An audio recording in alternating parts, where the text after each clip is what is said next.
新年快樂！歡迎來到生活來點543，一年一度的過年折紙教學又來嘍。去年呢是教大家折有錢花，去年呢是折財神爺，今年是馬年，要來教大家折馬兒，用200元折出馬上有錢的可愛錢母。這個鈔票折馬兒在網絡上還沒有人做過，現在完全不藏私，大公開所有的步驟還有折法。這麼可愛的馬兒一定要學起來。準備2張100元的鈔票，再來重要的步驟，拿出一支尺，還有紙膠帶或是防殘膠的透氣膠帶都可以。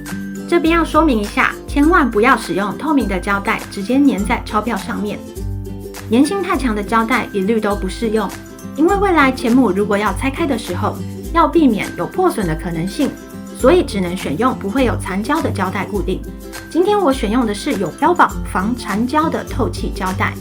將2張100元平放桌面，裁剪一小段寬度跟鈔票一樣長的透氣膠帶，像影片中預留一些膠帶處，粘貼在鈔票上。這邊補充說明一下，一張100元的寬度是14.5公分左右。現在的步驟要將長度也變成14.5公分。用透氣膠帶補足不夠的尺寸，變成一張正方形。透氣膠帶正反面都要貼，才不會有一面是黏黏的。粘好之後，就開始進入折紙的步驟咯。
折好之後準備1塊錢，可以挑選有亮晶晶的1元，放在馬兒的側邊，稍微塞進去一點點，象徵馬上有錢，1元復始，萬象更新。